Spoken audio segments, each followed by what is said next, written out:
तो हरियाणा में डॉक्टर्स की 2 दिनों की हड़ताल जारी है। अब हम आपको इससे जुड़ी हुई 6 तस्वीरें भी दिखाएंगे, जहां किस तरह से अलग अलग जगहों पर धरना और प्रदर्शन डॉक्टरों का देखने को मिल रहा है, जहां मांगे पूरी नहीं होने पर डॉक्टर्स की ओर से अनिश्चितकालीन हड़ताल की चेतावनी दी गई है। इन्होंने डायरेक्टर एसएमओ भर्ती समेत कई मांगों को लेकर सरकार के खिलाफ अपनी नाराजगी भी जाहिर की है।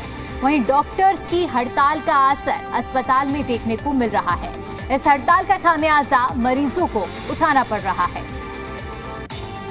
तो देखिए, ये 6 तस्वीरें आपकी टीवी स्क्रीन पर चल रही हैं। ये अलग अलग तस्वीरें जो आप देख सकते हैं कि किस तरह से जो लोग हैं वो परेशान हो रहे हैं। और अब हम विस्तार से इस मुद्दे पर भी बात करेंगे कि हरियाणा में जहां सरकारी डॉक्टरों की 2 दिनों की हड़ताल जारी है, वहीं एसएमओ की सीधी भर्ती पर रोक और एसीपी बढ़ाने की पुरानी मांगों पर सरकार ने वादे किए थे, डॉक्टर्स का कहना है, लेकिन अब तक इन वादों पर अमल नहीं हुआ है। 8 और 9 दिसंबर को सभी सरकारी अस्पताल की जो सेवाएं हैं वहां ठप नजर आ रही हैं। और ऐसे में सवाल ये है कि क्या ये डॉक्टर्स की जो हड़ताल है, ऐसे में क्या डॉक्टर्स की मांगे पूरी करा पाएगी ये हड़ताल, या फिर स्वास्थ्य सेवाएं अभी और बिगड़ेगी? वह जरूरी है। मैं इन तमाम मुद्दों पर चर्चा करेंगे और इनके सवाल के जवाब भी तराशेंगे।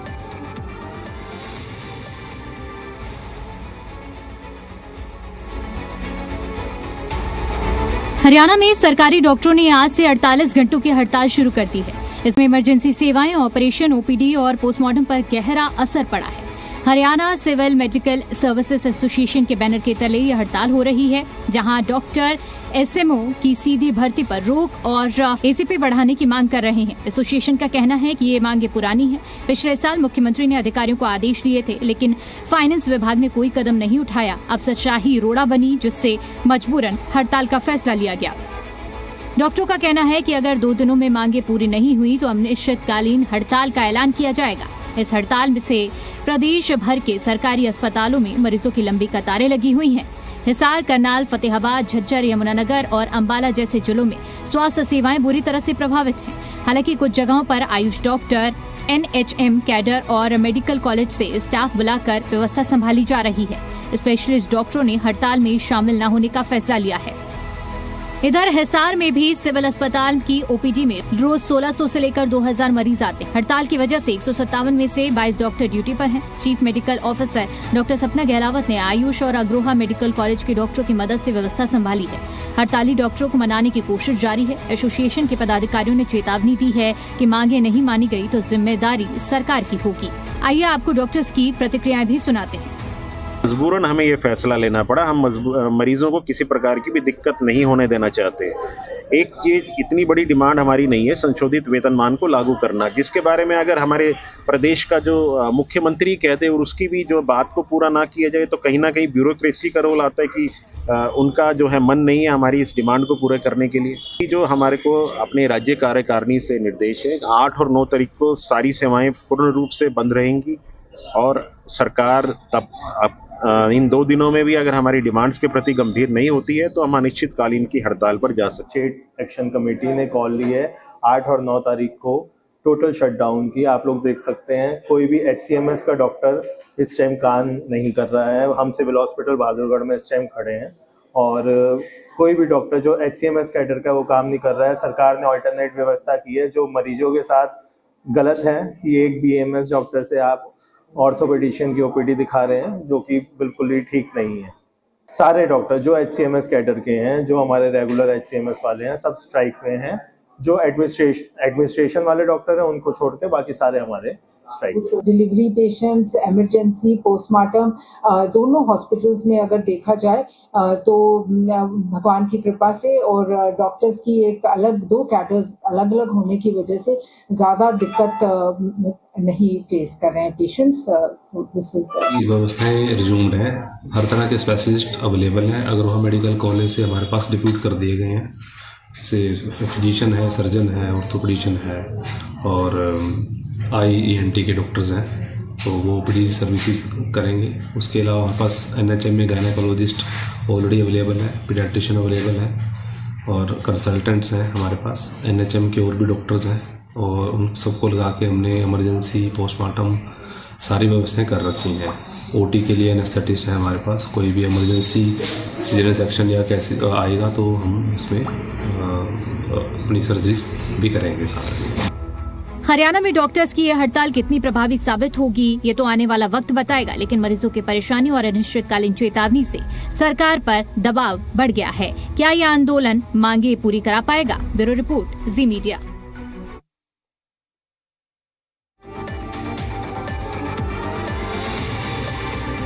और लगातार देखिए जिस तरह से आंदोलन और अनिश्चितकालीन हड़ताल के बाद डॉक्टरों की ओर से की गई है, इस मुद्दे पर विस्तार से चर्चा करने से पहले कुछ ऐसे सवाल जो आपके सामने रखते हैं और उन्हीं सवालों के जवाब तलाशेंगे।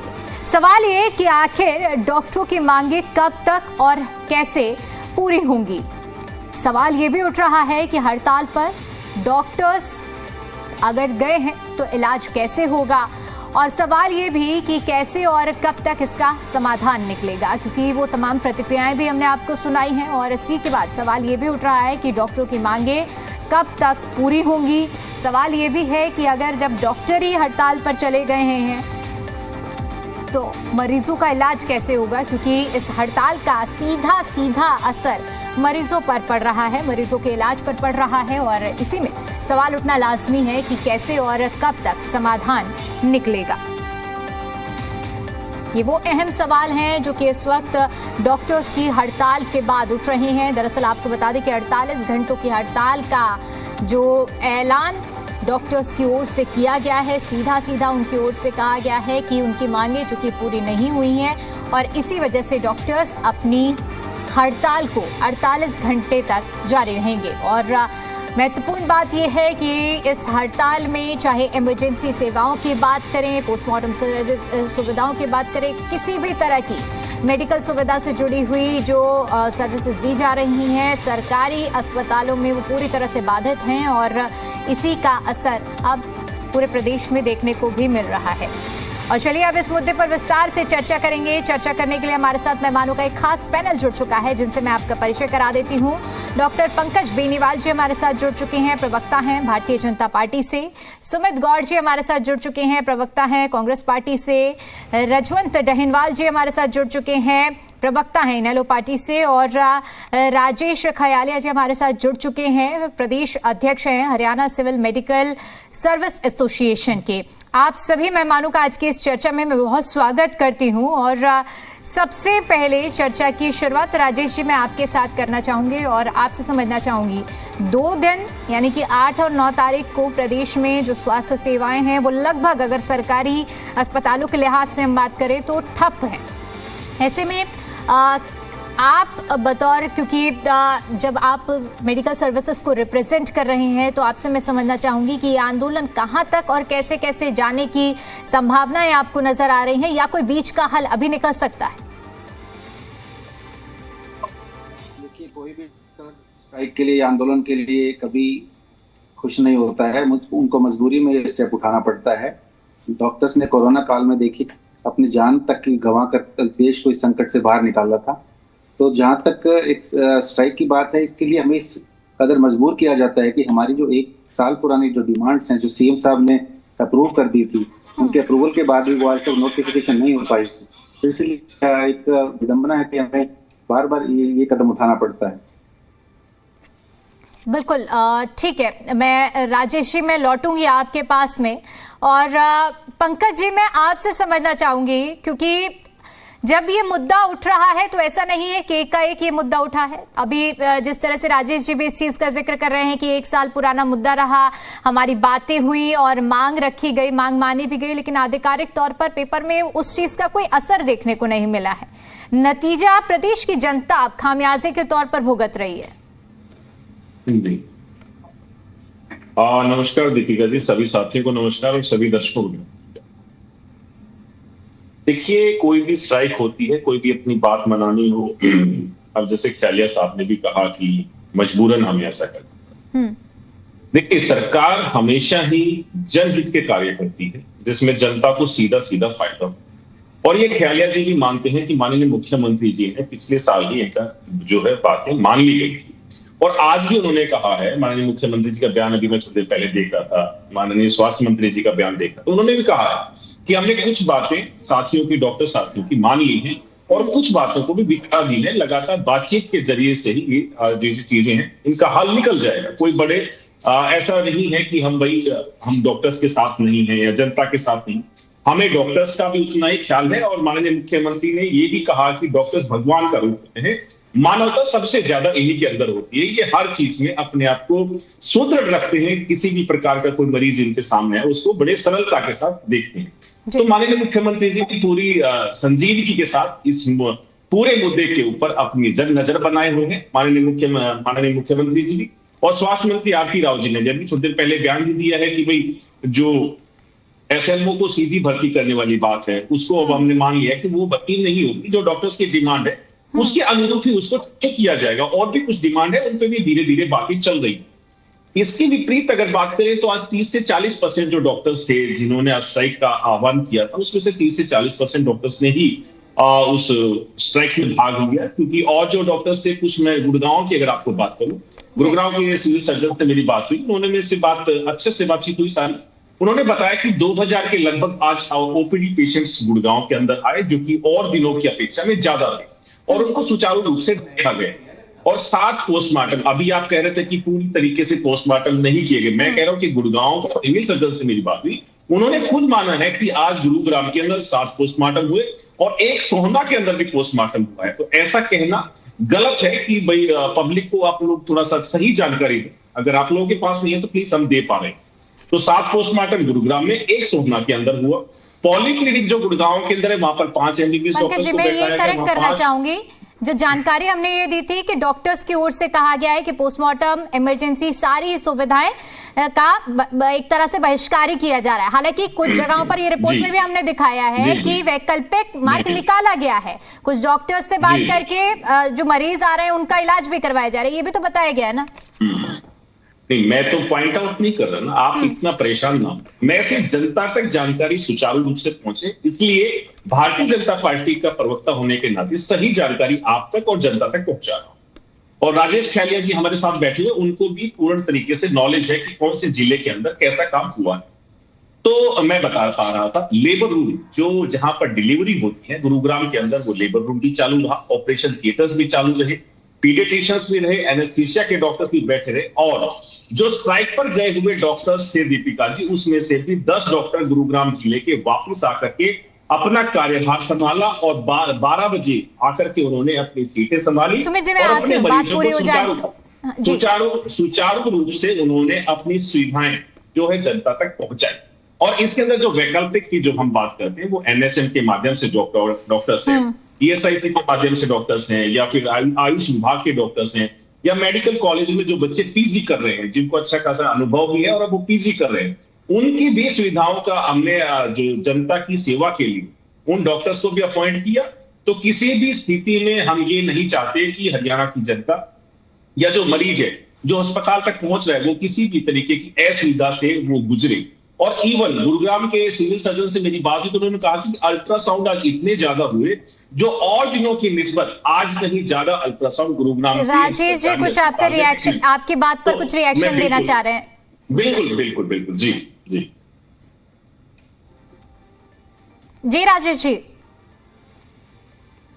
मैडम मैं ये कहना चाहूंगा, आज का शायद डिबेट का मुद्दा ये नहीं है कि जिले में कितने डॉक्टर स्ट्राइक कर रहे हैं। मुद्दा ये है कि सरकार ने जो 1 साल पुरानी हमारी डिमांड सीएम साहब ने अप्रूव कर दी थी, उसको अभी तक ब्यूरोक्रेसी ने क्लियर क्यों नहीं किया है। This is the main issue. कितने टाइम और डॉक्टर्स वेट कर उस डिमांड को पूरी करने के लिए।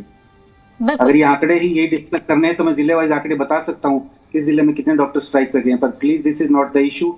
इशू है कि सरकार को इतनी सीरियसनेस, इतनी संजीदगी दिखानी पड़ेगी कि जब सीएम साहब एक चीज को रिटर्न में अप्रूव कर देते हैं, उसको 1 साल तक भी नोटिफिकेशन क्यों नहीं हो पाती उस चीज की। बिल्कुल बड़ी बात है और इसी बात को मैं अब आगे बढ़ाना चाहूंगी और ठीक बात का जिक्र भी किया है राजेश जी ने कि आज का जो डिबेट का मुद्दा है हमारा कि जो डॉक्टर्स की मांगे पूरी नहीं हो रही है, इस वजह से आज हड़ताल हो रही है। मैं लौटूंगी सुमित जी, आप किस तरह से इस मुद्दे को देख रहे हैं? सबसे पहले तो मैं आपसे समझना चाहूंगी क्योंकि अभी हमने बीजेपी प्रवक्ता की भी बात सुनी, राजेश जी की भी बात सुनी। 1 साल पुराना मामला है ये, अब तक डॉक्टर्स की मांग पूरी नहीं हुई है और हमें प्रदर्शन भी देखने को मिल रहा है, हड़ताल भी इस मुद्दे पर देखने को मिल रही है। बतौर विपक्ष आपका क्या मानना है इस मुद्दे पर? देखिए, सबसे पहले तो मैं साफ तौर पे कहना चाहूंगा, मेरी तरफ से और हमारी पूरी कांग्रेस पार्टी की तरफ से HCMSA को इस हड़ताल में पूरी तरह समर्थन है। ना इसलिए कि हम विपक्ष में, इसलिए कि वो उनकी मांगे जायज है। HCMSA जो ये हड़ताल कर रही है, एनजीओ संगठन, इनके बेसिकली देखा जाए तो इनकी 2 मांगे जो कि गलत नहीं है। अगर इनकी मांग गलत होती तो मैं सबसे पहला वो व्यक्ति होता अपनी पार्टी में जो उनका विरोध भी करता। हमने समय समय पे सरकारी हॉस्पिटल, हमारे BK हॉस्पिटल आता फरीदाबाद में, हमने वहां पे छानबीन भी करी कई बार, उनकी अनियमितता को पूरा भी करवाया है। लेकिन इस समय अगर बात करें, इनकी मोटा 2 मांगे हैं। एक तो जो डायरेक्ट SMO की जो भर्ती सरकार ने शुरू कर दी है, कहां तो ये बीजेपी जुमलों की अभागी सरकार ये कहती थी कि हमने नौकरियों में पर्ची खर्चा बंद कर दिया है, तो जिसके नाम पे ये सरकार में वोट भी लगे, बटोर के कुछ परसेंटेज वोट इनको उस पर भी मिली है, उसके में उस चीज को दरकिनार करते हुए इन्होंने डायरेक्ट SMO की भर्ती करे, वो गलत है। दूसरी बात, बीजेपी सरकार के उस समय के मुख्यमंत्री, और क्योंकि अभी भी वही है, असल में मुख्यमंत्री तो जो है आपको भी पता है, हमें भी पता है, सबको पता है, उन्होंने एक चीज इनके लिए योजना लागू की थी, ACP, जिसकी फुल फॉर्म मैं बताना चाहता हूं जिन लोगों को नहीं पता होगा, एश्योर्ड कैरियर प्रोग्रेशन, जो सरकार ने 2024 में इसी बीजेपी सरकार ने नोटिफिकेशन जारी की थी, उसको इंप्लीमेंटेशन नहीं लाया अभी तक। ये 2024 खत्म, 2025 अगले 20 दिन में खत्म, 22 दिन में खत्म। लेकिन ये जो डॉक्टर तुल रहे हैं, जिन्होंने कोरोना के टाइम पे वो लड़ाई इस देश में, प्रदेश में लड़ी है, जब पड़ोसी से नहीं मिलता था, भाई से नहीं मिल पा रहा था, एक घर में सबने अपने को कमरों में बंद कर लिया था, उस समय भी ये डॉक्टर्स प्रयासरत थे। और आज भी जो डॉक्टर हड़ताल पर हैं, कहीं ना कहीं उनके बयानों में मानवता दिखाई दे रही है, कहीं ना कहीं उनके बयानों में दिखाई दे रहा है कि मरीज के प्रति वो कितने व्यथित है, कितना चिंतित है। और ये बीजेपी सरकार के अभी जो आज जो प्रताप चल में आए, ये बजाय एक गारंटी देने के कि सरकार में जाकर मैं बात करूंगा, ये उल्टा ये बता रहे हैं इस जिले में इतने डॉक्टर हैं, इस जिले में इतने डॉक्टर हैं। अरे भाई, सीधी तरह मेरे पास खुद के पास, मैं पहले जिला अध्यक्ष भी रहा हूं फरीदाबाद में, मैं ग्रीवेंस के मेंबर हूं, हम भी एक्टिव प्रवक्ता भी हूं कांग्रेस का।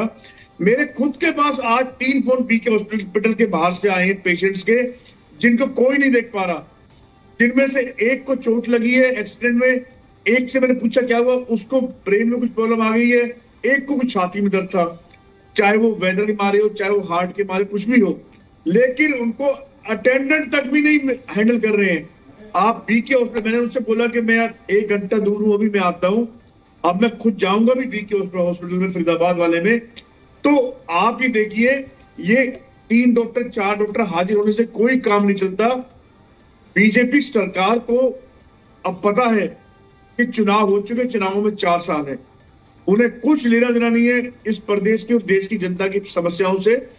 और ये जो डॉक्टर्स की जो स्ट्राइक है, मैं एक बार फिर से कह रहा हूं, जहां इनको जरूरत पड़ेगी इनके साथ हम सब खड़े हैं, और बिल्कुल भी गलत नहीं है। यस, वन मोर थिंग, आज पोस्टमार्टम जो BK हॉस्पिटल के, मुझे ये भी उन्होंने बताया फोन पे, अभी प्रवक्ता बीजेपी ने कहा कि पोस्टमार्टम हो रहा है।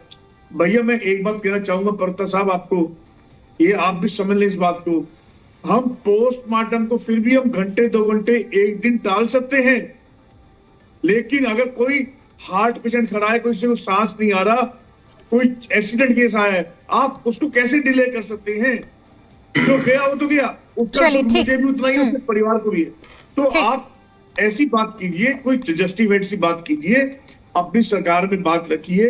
वाकई में बुरा हाल है, हर जिले में कोई एक आधा डॉक्टर प्रेशर से आ गया होगा या एक आधा डॉक्टर अपनी ह्यूमैनिटी ग्राउंड पे आज आ गया हो तो बात अलग है। चलिए ठीक है, विषय क्योंकि मैं फिर से वही दोहराना चाहूंगी सुमित जी कि विषय ये नहीं है कि किस जिले में इक्का दुक्का डॉक्टर पहुंच गए, स्वास्थ्य सेवाओं को उन्होंने संभाल लिया। विषय ये है कि आज जब इतने बड़े स्तर पर डॉक्टर उतरे हैं मैदान में और हड़ताल कर रहे हैं तो उनकी मांगों को कब तक माना जाएगा। मैं लौटूंगी एक बार फिर से रजवंत जी, मैं इनेलो को भी स्टैंड इस पूरे मामले पर जानना चाहूंगी कि इनेलो क्या मानती है इस पूरे मामले पर। आपका क्या मानना है कि अगर कमी रह गई है तो किस मोर्चे पर रह गई है, और क्या लगता है कि कितनी वाजिब मांगे जो डॉक्टर हैं उनकी ओर से उठाई जा रही है? देखिए दीपिका जी, कोई भी व्यक्ति, कोई भी सरकारी कर्मचारी बेवजह हड़ताल पर नहीं जाता। और डॉक्टर्स की जब अभी ख्यालिया जी जिस प्रकार से बता रहे हैं कि 1 साल पहले जिस प्रकार से मुख्यमंत्री ने उनको आश्वासन दिया था कि भाई जो आपकी जो डिमांड्स है एसीपी की है, डायरेक्ट एसएमओ ना लगाने की बात है, या आपका ग्रेड पे की जो पे का संशोधन करने की बात थी, अगर ये इनकी जो जेन्युइन जो मांगे हैं वो आश्वासन नहीं दिया था, राइटिंग में अप्रूव किया था, रिटर्न में अप्रूव किया था, आश्वासन नहीं दिया था, राइटिंग में अप्रूव्ड है हमारे पास।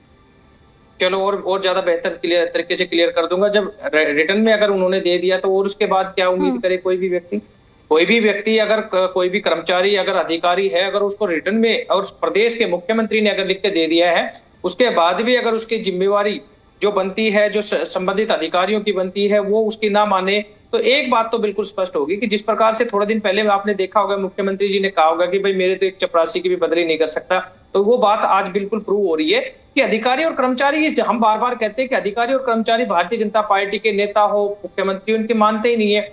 आज नौकरशाही किस प्रकार से हावी हो रही है ये किसी से छुपा हुआ नहीं है, लेकिन ये चीजें, इसका जिम्मेदार कौन है, यहां पर बात आती है।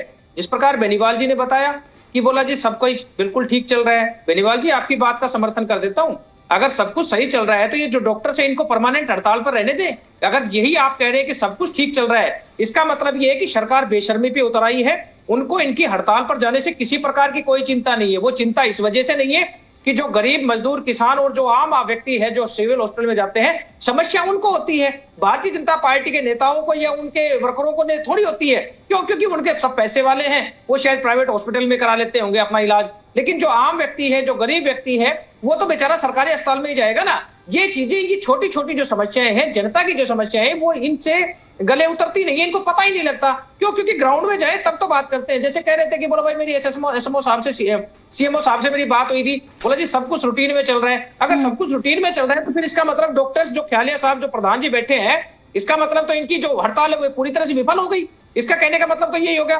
अब 8 का है, 9 का है, और अगर कह रहे हैं कि अगर ये बात नहीं मानी तो 10 को फिर अनिश्चितकालीन चल जाएंगे। इससे पहले सरकार को इस मामले में पूरा संज्ञान लेना चाहिए था। किस व्यक्ति की वजह से ये काम नहीं हो पाया, उनके खिलाफ कार्रवाई करनी चाहिए थी, क्योंकि इसका जो खामियाजा है वो हरियाणा की इस गरीब जनता को भुगतना पड़ रहा है। सरकार की तो जिम्मेदारी बनती है, सरकार अपनी जिम्मेदारी से पल्ला झाड़ने का प्रयास करती है हमेशा। कभी भी आपने देखा होगा, कभी भी कोई भी वर्ग अगर हड़ताल करता है तो इनका एक सीधा शब्द आता है कि इस हड़ताल से कोई फर्क नहीं पड़ेगा, हड़ताल विफल रही। हड़ताल विफल होना या सफल होने से कोई मतलब नहीं है। मतलब है कि आपने जब उनसे लिखित में आश्वासन, लिखित में कोई वायदा कर दिया और उसके बाद भी अगर आप पूरा नहीं कर रहे हो तो वो आपका कमजोर नेतृत्व दर्शाता है। आपने हरियाणा की जनता से, कर्मचारियों से, नेताओं से, किसानों से, हर व्यक्ति से आपने एक वायदा किया हुआ है। आप अगर उस वायदे पे खरा नहीं उतरते तो ये मान के चलिए कि आप पूर्णतः विफल हैं। लेकिन इस विफलता से सिर्फ आप ये नहीं होगा कि आप ये कहकर अपना पल्ला झाड़ देंगे कि सब कुछ ठीक चल रहा है। उस विफलता का आपको एक बड़े आगे जो भविष्य में आपको इसका एक बड़ा दुष्परिणाम भी भुगतना पड़ेगा। लेकिन क्या है कि जनता ने आपको जब चुना है तो आपकी जिम्मेवारी ये बनती है कि आप उनको एक सही प्रशासन, एक सुशासन आप व्यवस्था उनको मुहैया कराएं, ताकि आम व्यक्ति की जो जनजीवन जो है वो आसानी से गुजर सके। लेकिन यहाँ पर जनता को लाइन में लगाना इस सरकार का सबसे बड़ा एक ही मकसद था कि जनता को किसी न किसी तरह से बिजी रखो, लाइनों में लगाए रखो या कहीं पर वैसे व्यस्त रखो। वहां तक तो इनका काम है। लेकिन उसके अलावा अगर हमारे जैसे कोई भी विपक्ष में अगर बैठे हैं, हम उस पर कभी आवाज उठा लेंगे तो हमारे ऊपर तरह तरह के आरोप प्रत्यारोप लगाएंगे। अब अगर हम ये कह रहे हैं कि भाई मुख्यमंत्री जी की बात भी अगर कोई नहीं मान रहे तो फिर किससे उम्मीद करें? या मुख्यमंत्री जी को इस जिम्मेवारी से अपना पल्ला झाड़ देना चाहिए, या मुख्यमंत्री जी को पद से त्याग देना चाहिए, या फिर उन अधिकारियों के खिलाफ कार्रवाई करनी चाहिए। ये चीज बता के जाए। ठीक, सवाल आपके हैं, वाजिब सवाल। मैं इन सवालों का जवाब भी लूंगी बीजेपी प्रवक्ता से, लेकिन इससे पहले मैं राजेश जी से समझना चाहूंगी। राजेश जी, साल भर पहले जब वार्तालाप होती है तो उस दौरान आप रहे होंगे, आपके जो प्रतिनिधि हैं डॉक्टर्स के वो सब मौजूद रहे होंगे। क्या एक साल तक जब इन मांगों को नहीं पूरा किया गया तब तक आप लोगों की ओर से इससे पहले भी कई दफा आवाज उठाई होगी, क्योंकि एकाएक तो कहीं प्रदर्शन होता नहीं है। तो ऐसे में सवाल ये है कि आप जो ये 2 दिन का हड़ताल है, निश्चितकालीन धरना देने की आप लोगों की ओर से बात की गई है, इससे आपको कितनी उम्मीदें हैं कि सरकार तक ये मैसेज पहुंचेगा और आपको कुछ बीच का रास्ता मिल जाएगा? डेफिनेटली अभी जैसे एक साथी कह रहे थे कि आज का मुद्दा ये नहीं है कि हड़ताल कितनी सफल रही या कितनी विफल रही। हम तो ये जानना चाहते हैं कि मुख्यमंत्री जी ने जो हमें राइटिंग में एक हमारे डिमांड को अप्रूव कर दिया था वो आज तक 1 साल से नहीं हुआ है, तो उसमें किसकी विफलता हो रही है आज तक। दूसरा जो बात हमारी डिमांड्स को लेके 1 साल से बीच में हम रिप्रेजेंटेशन हर लेवल पे हमारे ACS, हमारी मंत्री मैडम, हमारे DG साहब सबको रिप्रेजेंटेशन देते रहे हैं कि हमारी जो डिमांड CM साहब ने अप्रूव कर रखी है उसको प्लीज आप इम्प्लीमेंट कराएं। और दूसरा जो हमारे नवंबर में जो सबसे बड़ा जो एक एग्रावेटिंग फैक्टर रहा, सरकार ने जब कहा था कि हम डायरेक्ट SMO आगे से भर्ती नहीं करेंगे, तो अभी नवंबर से फिर से प्रक्रिया शुरू कर दी थी डायरेक्ट SMO को भरने की। उसके कारण डॉक्टर्स में और ज्यादा रोष बढ़ गया कि जो हमें पिछले साल वादा किया था कि आगे से कोई डायरेक्ट SMO की भर्ती नहीं होगी और फिर से एक प्रक्रिया शुरू करना, तो सबको एक लगता है कि ये तो वादा खिलाफी रही और डॉक्टर्स इस बारे में बहुत आहत हैं। ठीक, पंकज बेनीवाल जी, मैं इस मुद्दे पर नहीं जाना चाहूंगी कि आज किस जिले में कितने डॉक्टर्स हैं जो वापस आए हैं और लोगों के बीच में अपनी सेवाएं दे रहे हैं। मुद्दा यहाँ पर यह है कि 8 और 9 तारीख प्रदेश की जनता के लिए गले की घंटी बन गई। अब सोचिए कि जो लोग आपातकालीन सेवाओं के लिए, जिसके घर में कोई ऐसी विपदा पड़ी होगी, जो अस्पताल का रुख देख रहा होगा, उसके पास इतना पैसा नहीं होगा कि वो प्राइवेट अस्पताल में जा पाए, सरकारी अस्पताल में जाएगा जब वहां पर सुविधा नहीं मिल रही होगी किसी न किसी वजह से, तो सोचिए कितना आहत हो रहा होगा। ऐसे में क्या मान लिया जाए कि 8 और 9 के दरमियान कुछ ऐसा रास्ता निकलेगा कि इससे पहले ही ये हड़ताल खत्म हो, या अनिश्चितकालीन हड़ताल का रुख डॉक्टर्स को करना पड़ेगा? देखिए दीपिका जी, निश्चित तौर पर परेशानी तो सभी को होती, लेकिन जो वैकल्पिक जो मैं बताया पिछले अपने वक्तव्य में भी कि जो डॉक्टर्स हैं उनको अपॉइंट कर दिया गया था और ऐसा किसी को भी परेशानी नहीं आने दी गई कि भाई कोई इमरजेंसी में आया और उसको डॉक्टर ना मिला हो। सारी इमरजेंसी सुविधाएं, सारे ऑपरेशन थिएटर्स, सारी चीजें आज सुचारू रूप से चली हैं। OPD भी सुचारू रूप से चली है, ऐसा कुछ नहीं है। हाँ, हमारी जो डॉक्टर्स हैं, जो भारतीय जनता पार्टी की सरकार है, माननीय मुख्यमंत्री नायब सिंह सैनी जी के नेतृत्व में लगातार डॉक्टर्स के साथ बातचीत का जो रवैया है वो सकारात्मक है। लगातार अच्छी बातचीत हो रही है, अच्छी नोट्स पे बातचीत हो रही है। और राजेश खियालिया जी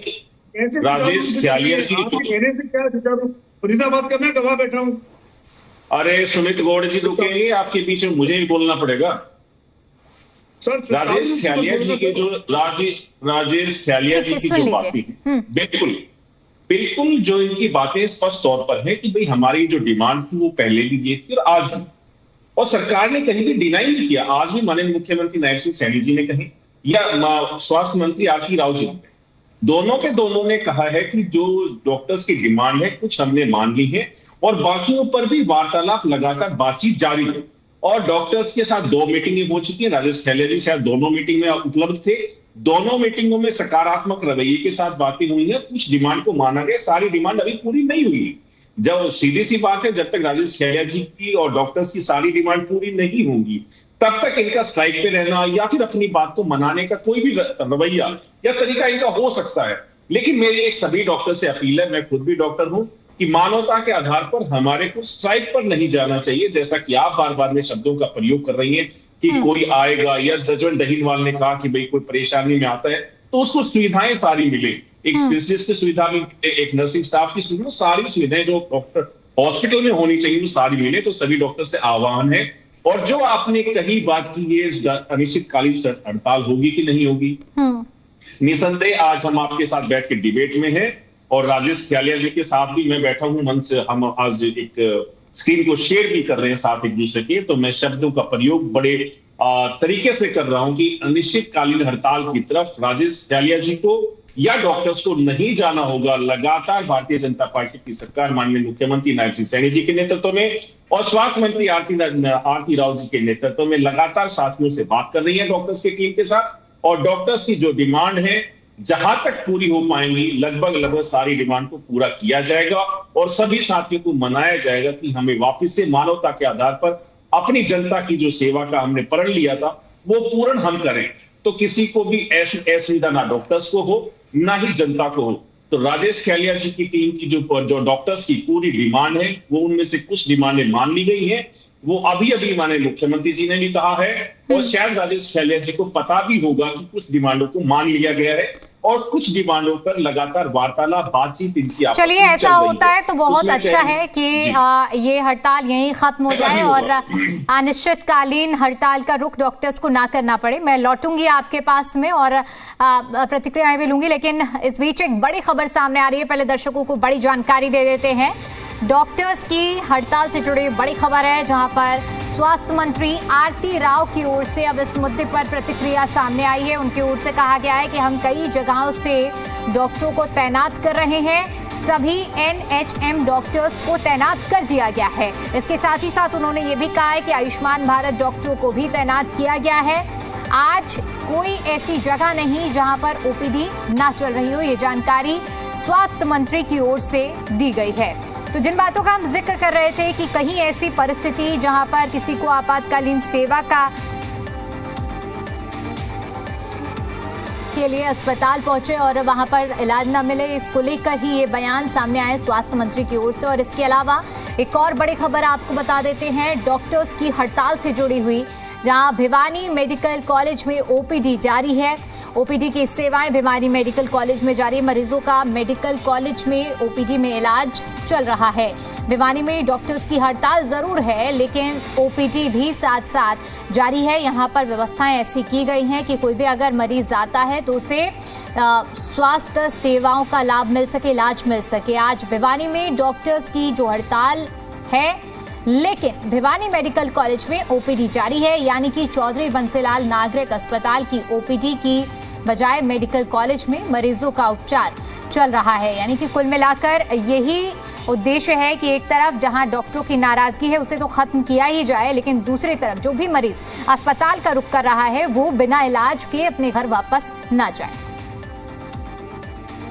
मुख्य दो मांगे थी, एक तो डायरेक्ट एसएम की भर्ती ना हो, एक सेकंड एसीपी के 7600 से लेकर के 8000 हो जाए और थर्ड एसीपी 8700 से 9500 हो जाएगा। इसके संदर्भ में पहली जो मांग है वो सरकार ने मांग ली है। दूसरी जो मांग है वो इनकी जेन्युइन है, सरकार भी उसके ऊपर जल्दी से जल्दी विचार कर रही है। हमने लोगों को असुविधा ना हो इसलिए हमने अरेंजमेंट कर दिया गया है। हमारी जितनी भी पीएचसी हैं, सीएचसी हैं, एसडीएच हैं, सभी पर हमने सीएचओ, आरबीएच के, एनएचएम के डॉक्टरों की ड्यूटी लगा दी गई है। और देखिए प्रतिक्रिया भी हमने आपको सुनाई है और चलिए एक बार फिर से चर्चा का रुख करते हैं। मैं राजेश जी का रुख करूंगी क्योंकि वो कुछ कहना भी चाह रहे थे, अपनी प्रतिक्रिया देना चाह रहे थे। साथ ही साथ सवाल जिस छोर पर पीछे भी छूट गया था कि राजेश जी एक तरफ मनाने की जो गहमा गहमी है, हम देख रहे हैं कि पंकज जी ने ये आश्वासन दिया है कि जो स्थिति है वो अनिश्चितकालीन हड़ताल तक नहीं जाएगी, यानी कि सरकार का पूरा मन इसी दिशा में है कि डॉक्टर्स को और आप लोगों को मना लिया जाए, आप लोगों की मांग पूरी कर ली जाए। इस बीच आपको क्या लगता है कि वार्तालाप का जो ये समय है वो कितना बढ़ सकता है, कितनी उम्मीद है? देखिए डेफिनेटली डॉक्टर्स हमेशा वार्ता के लिए तैयार रहते हैं, पर एक बात मैं कहना चाहूंगा कि अभी कहा जा रहा था कि डॉक्टर्स की काफी डिमांड्स है, उसमें से कुछ पे वो मान लिया गया, कुछ पे विचार चल रहा है। ऐसा नहीं है, सिर्फ 2 डिमांड्स हैं हमारी और दोनों डिमांड्स को सरकार ने 1 साल पहले मान लिया था।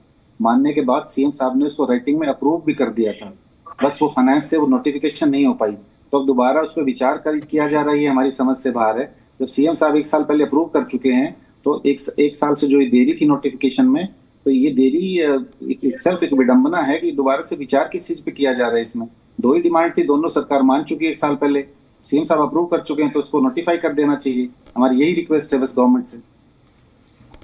बिल्कुल ठीक है। सुमित जी, अगर इस मामले को देखा जाए तो 1 साल पहले अभी जिस बात को राजेश जी ने कहा कि मांग जब मान ली गई है, कुछ नोटिफिकेशन का इंतजार किया जा रहा था, लेकिन अब ये फिर मुझसे मुद्दा उठता है और यहाँ पर एक बार फिर से इस मुद्दे पर गर्माहट देखने को मिलती है। तो आपको क्या लगता है कि दांवपेच कहाँ फंस रहे हैं? देखिए, मैं साफ तौर पर कहना चाहूंगा, अभी जैसे कि आपने बताया स्वास्थ्य मंत्री आरती राव जी का बयान, उसमें एक चीज और उसमें से समझ में आती है कि स्वास्थ्य मंत्री हो चाहे सरकार हो, ये अभी मानने वाली नहीं है, झुकने वाली नहीं है। क्योंकि डॉक्टर्स का समाधान करने से अच्छा वो बेटर ये होता कि वो ये कहते हैं हम आज बात कर रहे हैं, रात तक हम कोशिश करते हैं इसका समाधान निकाला जाएगा। इसका मतलब ये हुआ कि 1 to 1 सरकार फाइट के मोड में। सेकेंडली, मैं एक चीज बड़े गौर करके आपको बताना चाहूंगा आपके माध्यम से, आपके सभी व्यूअर्स को और यहाँ सभी पैनलिस्ट को भी, और खासतौर पर मेरे साथी बीजेपी के प्रवक्ता को, कि इनकी सरकार ने एक नया रिकॉर्ड और बनाया है। इनकी सरकार को चाहे केंद्र की हो चाहे हरियाणा की हो, 11 साल इनकी सरकार को हो चुके हैं दोनों जगह मिला के। 11 प्रदेश, 11 लगभग केंद्र का 11.5 साल। उसमें 103 हड़तालें अब तक हो चुकी है अलग अलग महकमों की। और अगर हम खाली बात करें हरियाणा के सफाई कर्मचारी और डॉक्टर्स की हड़ताल की बात करें तो पिछले 11 साल में 21 बार हड़तालें हो चुकी हैं डॉक्टर्स की और सफाई कर्मचारियों की, और अन्य विभागों की तो छोड़ दीजिए। और मोस्टली जितनी जगह हड़तालें हुई हैं सरकार आसानी से मानी नहीं है, और सरकार ने पूरा हिटलरशाही नीति अपनाई है। तो ये वो सरकार है जिसमें ना केवल डॉक्टर्स बल्कि अध्यापक, टीचर, बैंक कर्मी, कोई सा भी डिपार्टमेंट आप उठा लीजिए A to Z, सभी लोग बारी बारी और अनेकों बारी हड़ताल पे गए हैं इस गूंगी बहरी बीजेपी सरकार, हिटलरशाही सरकार के खिलाफ। तो बीजेपी सरकार को ये समझना पड़ेगा कि इनको सलाह देना चाहता हूँ, मुफ्त में ज्ञान दे रहा हूँ। जिस हिसाब से ये कहीं हिंदू मुसलमान करके, कहीं जाट नॉन जाट करके, कहीं कुछ ड्रामे करके, राहुल गांधी को दे दो ज्ञान, राहुल गांधी को, तो उसी राहुल गांधी को ज्ञान दे दो। इस प्रदेश जनता उन्हें पसंद नहीं करती, आप लोगों को पसंद नहीं करती। क्या यार आप बात करने लगे? हिंदू मुसलमान कहां से आ गया डॉक्टर के लिए? ये आपकी जिम्मेदारी बनती है। ये बिल्कुल गलत तरीका है। फिर एक बार कह रहे देखिए पहला मेरा आग्रह आप दोनों से ही रहेगा कि मुद्दे पर रहकर बात करें, मुद्दे से ना भटके। फोन पे नहीं हो तो आज हम इस देश में जो अमन चैन की जो सांस ले रहे हैं, नहीं सुमित जी, कहीं ना कहीं ठीक है, डॉक्टर्स का ठीक है, आप दोनों से ही मेरी रिक्वेस्ट रहेगी कि मुद्दे पर रहकर बात करें और एक एक करके अपनी अपनी बात रखें। रजवंत जी, ठीक है, रजवंत जी आपसे भी मैं समझना चाहूंगी क्योंकि सभी की बातों को आपने सुना भी होगा और इससे पहले भी आपने विस्तार से जिस बात का जिक्र किया कि कुल मिलाकर अगर हम बात करें तो मुख्य तौर पर जो डॉक्टर्स हैं उनकी जो समस्या है उसका समाधान निकलना चाहिए, लेकिन अभी जो फिलहाल जिस हिसाब से जो स्थिति लग रही है उसमें आज का दिन तो निकल गया, कल का दिन बाकी है। विपक्ष की भूमिका होती है अगर किसी भी प्रदेश में कुछ इस तरह के मुद्दे होते हैं तो विपक्ष भी मुखर होकर आवाज उठाता है, आवाज बनता है जनता की। बड़ी जिम्मेदारी आपकी भी है और कांग्रेस की भी है क्योंकि कांग्रेस का पक्ष भी मैंने जाना, मैं इनेलो का पक्ष भी इस पूरे मुद्दे पर जानना चाहूंगी कि आप लोग किस तरह से आवाज बन रहे हैं जनता की।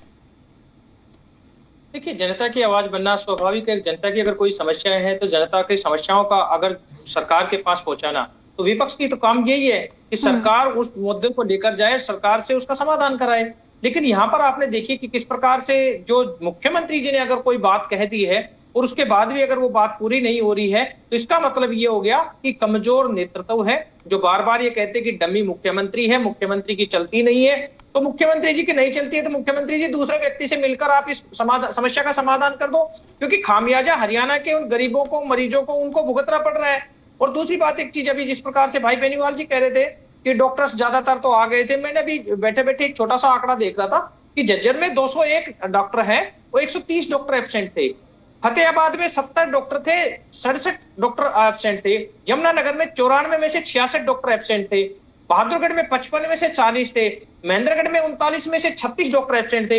अब ये कह रहे हैं कि हम एनएचएम के या जो पीजी के जो स्टूडेंट्स हैं उनको लेकर हम किसी न किसी तरह से मरीजों की सेवाएं कर रहे हैं, मरीजों को समस्या का सामना ना करना पड़े, वो व्यवस्थाएं हम सुचारू रूप से कर रहे हैं। आप उस व्यवस्थाओं को करने की बजाय ये जो डॉक्टर्स हैं हमारे, इनको मनाने की बात करें कि इनकी समस्या का समाधान कैसे हो, इस पर चर्चा करें। अब जिस प्रकार से आरती राव जी बयान दे रही है कि मैं जी वहां से डॉक्टर हायर कर लिए, अग्रोहा से ले लिए या LNJP से डॉक्टर मंगा लिए, इस तरह से बाहर के डॉक्टर मंगाने से या दूसरे हॉस्पिटल्स के डॉक्टर मंगाने से काम नहीं चलेगा। काम तो इन्हीं डॉक्टर से चलेगा जो कि यहाँ पर है। इनकी समस्या क्या है वो समझने का प्रयास करें, उसका समाधान क्या होगा उनका समाधान करने का प्रयास करें।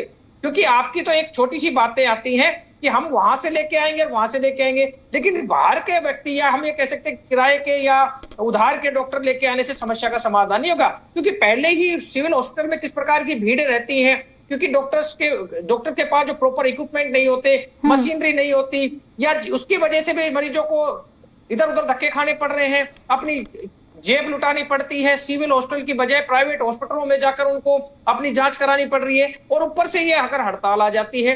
तो समाधान ये है कि डॉक्टर्स से बैठकर उनसे बातचीत करें इस मसले को। जैसे आज 8 तारीख हो गई, हो सकता है रात तक अगर बैठक करें तो कल तक डॉक्टर्स को मनाने का प्रयास करें और उन हड़ताल को खत्म कराने का काम करें। क्योंकि डॉक्टर्स ने अल्टीमेटम दिया है कि 8 और 9 की तो 2 दिन की हड़ताल होगी, अगर 9 को हमारी बात नहीं मानी तो 10 तक अनिश्चितकालीन धरना वो हड़ताल पर चले जाएंगे। तो उसका जिम्मेवार कौन को होगा? मैं बार बार यही चीज कह रहा हूँ कि इसका खामियाजा हरियाणा की गरीब जनता को भुगतना पड़ेगा, और ये चीज ये समझने का प्रयास नहीं कर रहे।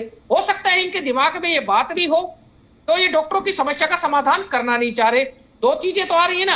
अब एक तो काम इनको करना पड़ेगा, या तो हरियाणा की जनता की सोचे, इस साथ साथ इन डॉक्टरों की भी सोचे, क्योंकि इनकी जो मांग है वो कोई गैर जरूरी मांगे नहीं है।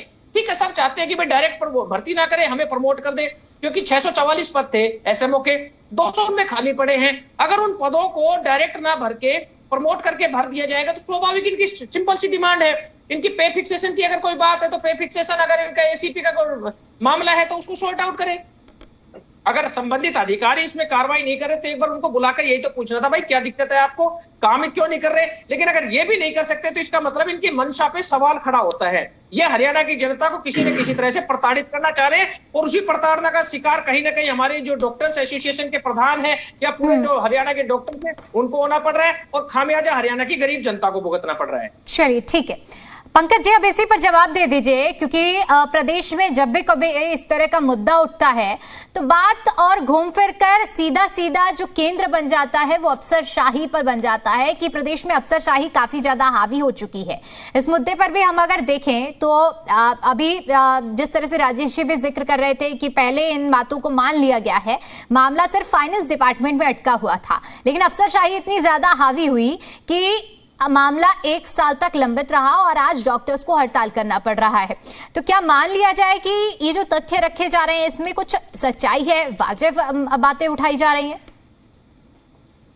देखिए, अब ये तो सीधा मान रहे हैं कि राजेश खैलिया भाई की फाइनेंस डिपार्टमेंट की तरफ ये चीजें गई तो कोई ना कोई अड़चन रही होगी। उस अड़चन का ही आज हल है, उसको निकालने के लिए सब बैठे हुए। शायद राजेश खैलिया जी जिन मीटिंगों में 2 मीटिंगों का मैं जिक्र कर रहा हूँ जो लगातार बैठकें हुई हैं स्वास्थ्य विभाग के साथ, आरती राव जी के साथ, अनुराग रस्तोगी मुख्य सचिव के साथ, या स्वास्थ्य सचिव जो सुधीर राजपाल है उनके साथ जो बैठकें इनके वार्तालाप हुई, इनकी बैठकें हुई है, उनमें इन्होंने अपने सारे साक्ष्य रखे भी होंगे और उन्होंने भी उन साक्ष्यों को रखा होगा जिनकी वजह से अगर ये लंबित हुआ है तो मेरे ख्याल से राजेश खैलिया जी को वो जो इनके सामने बातचीत हुई होगी उसका भी थोड़ा सा ब्यौरा देना चाहिए कि भाई हमारे सामने ये बातें आई, ये बातें नहीं आई।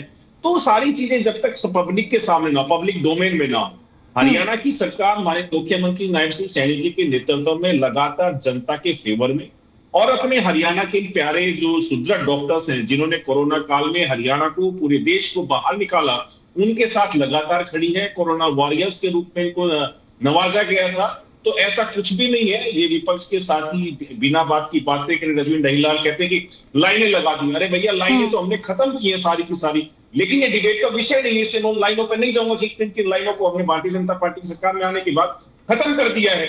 इन्होंने कह दिया कि एक बात तो तय है। अरे मैं कहता हूं एक बात तो ये तय है कि हरियाणा के सरकारी अस्पतालों में इलाज अच्छा होता है। विपक्ष के साथ ही इस बात को मान रहे हैं कि हरियाणा के अस्पताल में आज डॉक्टर्स की हो सकता है स्ट्राइक है, इस वजह से थोड़ा एक डिबेट का मुद्दा आ गया। लेकिन ये पहले इस बात को मानने को तैयार नहीं थे जी हरियाणा के सरकारी अस्पतालों में इलाज भी होता है, वहां डॉक्टर्स बैठते हैं, वहां पर इक्विपमेंट्स है, इन चीजों को मानने से नकार देते थे।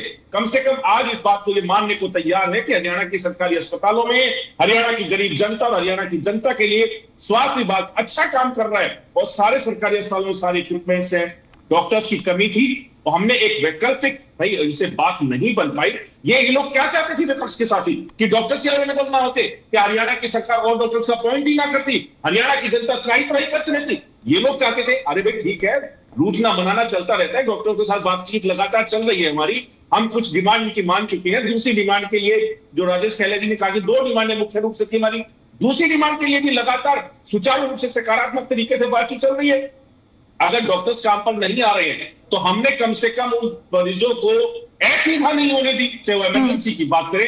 आप कह रहे हैं कि पोस्टमार्टम 2 दिन डिले, क्यों हो जाएगा डिले जब हरियाणा की सरकार के पास डॉक्टर्स हैं, जब सुविधा दे सकते हैं तो हम लगातार सुविधा उन्होंने एक एग्जाम्पल के तौर पर कहा था, नहीं पंकज जी, उन्होंने एक एग्जाम्पल के तौर पर समझाया था कि अगर पोस्टमार्टम थोड़ा 1-2 घंटे डिले भी हो जाता है तो भी चल जाएगा, लेकिन अगर कोई हार्ट से रिलेटेड पेशेंट आ जाता है उसमें डिले नहीं। हाँ दीपिका जी, होने ही नहीं देंगे। हम ये कह रहे हैं कि हमने डॉक्टर्स अपॉइंट कर दिए, हम उन डिले को होने ही नहीं देना चाहते।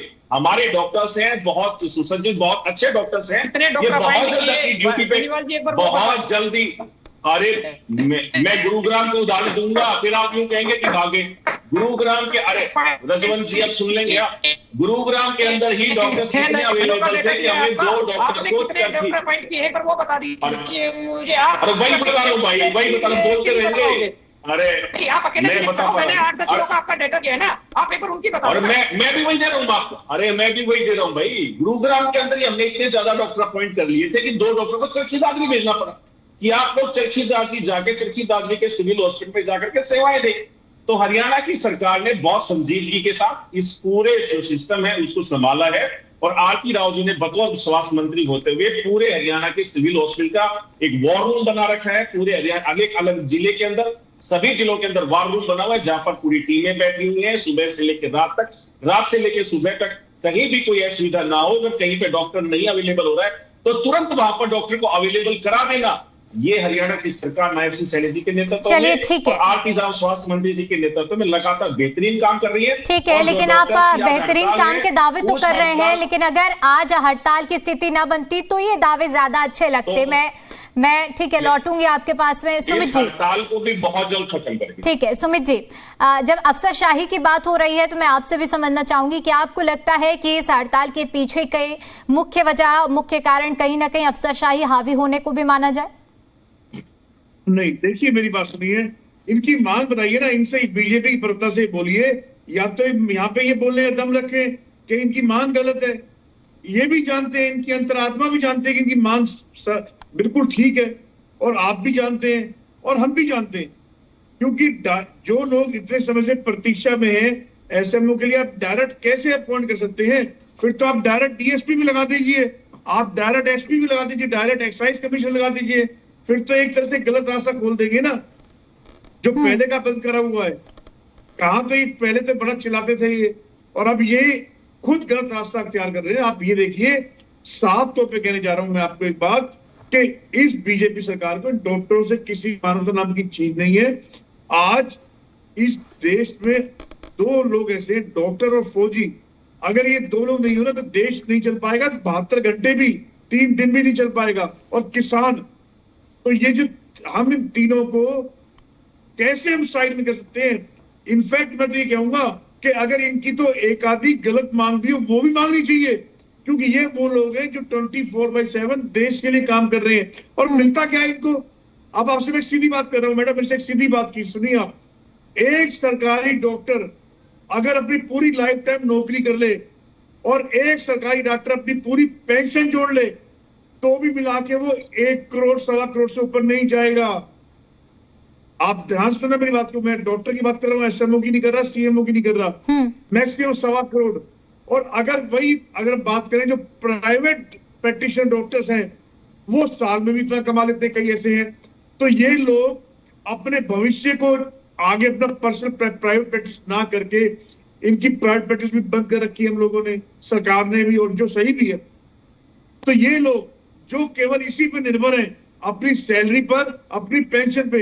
अगर हम इन लोगों का भी गला घोटेंगे तो वो सरासर गलत है। फिर हालात ये होंगे, ये सभी लोग अपने अपनी नौकरियां छोड़ के डबारी बारी, कई बहुत से उदाहरण है, हमारे फरीदाबाद में भी ऐसे बहुत से उदाहरण है जिन्होंने सरकारी डॉक्टर की नौकरी को लात मारी और आज प्राइवेट प्रैक्टिस में महीने में लाखों रुपए कमा रहे हैं। तो आप ये देखिए कि आज फरीदाबाद में एक बड़ा हॉस्पिटल है, उनके डॉक्टर भी हैं काफी, जो आज जिन्होंने कई सौ करोड़ का हॉस्पिटल खरीदा, वो खुद पहले सरकारी हॉस्पिटल में डॉक्टर थे। तो आज प्राइवेट डॉक्टर तो प्रोग्रेस कर सकता है, पर सरकारी डॉक्टर प्रोग्रेस नहीं कर सकता। उसको ये पता है कि जीवन में भर में नौकरी करने के बाद मेरे पास इतने पैसे आने हैं, इतनी पेंशन आनी है, मुझे उसी में बच्चे पालने हैं, मुझे उसी में घर चलाना है। तो और डॉक्टर जो है, आपको पता है कई बार डॉक्टर भी ऐसे होते हैं, किसी स्किन वाली बीमारी को छूते हैं किसी पेशेंट को, उन्हें भी खतरा रहता है टीबी वाले से। और एक आंकड़ा और आया था, मैं कल भी एक डॉक्टर से बात कर रहा था, डॉक्टर हिमांशु है यहाँ पे, उन्होंने बताया कि कम से कम 7 से 9% डॉक्टर मरीज से बीमारी ग्रसित हो जाते हैं। ऐसा भी एक आंकड़ा पता लगा जो शायद अभी तक किसी भी प्रवक्ता ने नहीं बताया, जो मुझे भी कल ही पता लगा कि जो सरकारी डॉक्टर हो चाहे प्राइवेट डॉक्टर हो, ये जब मरीजों को देखते हैं अपने पास से आगे, तो इनमें से 7 से 9% डॉक्टर भी कभी अपनी लाइफ टाइम में ये भी ग्रसित हो जाते हैं बीमारी, गंभीर बीमारियों से। तो मैं कह रहा हूं ऐसे लोगों के लिए ऐसे ये भगवान का रूप है। तो हमें बिल्कुल वॉरियर्स होते हैं और डॉक्टर को वैसे भी भगवान का रूप कहा ही गया है, और इस बात से हर कोई वाकिफ है। और अब इसी क्योंकि समय भी कम है इसलिए फाइनल कमेंट्स ले लेती हूँ। राजेश जी आखिर में, हाँ ठीक है मैडम, एक बात बताना चाहूंगा जी।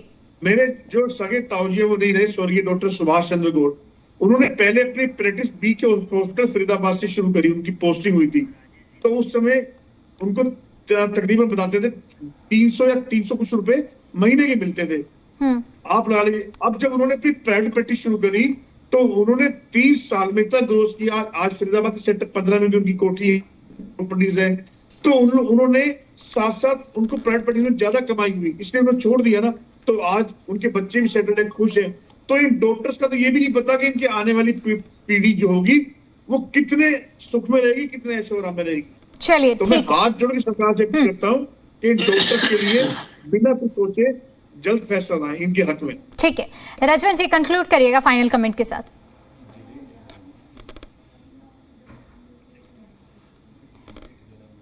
ठीक है, मैं रजवन जी के पास में लौटती हूँ। पंकज जी क्या कहेंगे आप फाइनल कमेंट में, क्योंकि सरकार का प्रतिनिधित्व कर रहे हैं आप, बीजेपी के प्रवक्ता हैं, तो आपसे चाहेंगे कि जिला एनसीआर हरियाणा पर आप बताएं कि लगभग कब तक मान लिया जाए कि डॉक्टर्स जो कि अस्पताल में वापसी करें खुशी खुशी।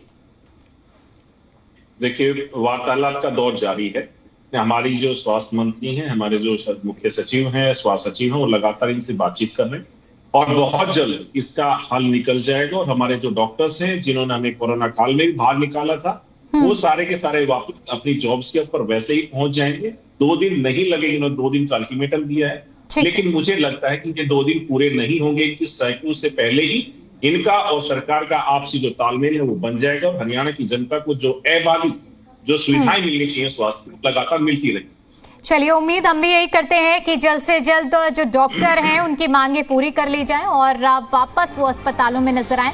फिलहाल के लिए बहुत शुक्रिया आप सभी का हमारे साथ जुड़कर अपना कीमती समय देने के लिए, चर्चा में शामिल होने के लिए। तो देखिए, इस वक्त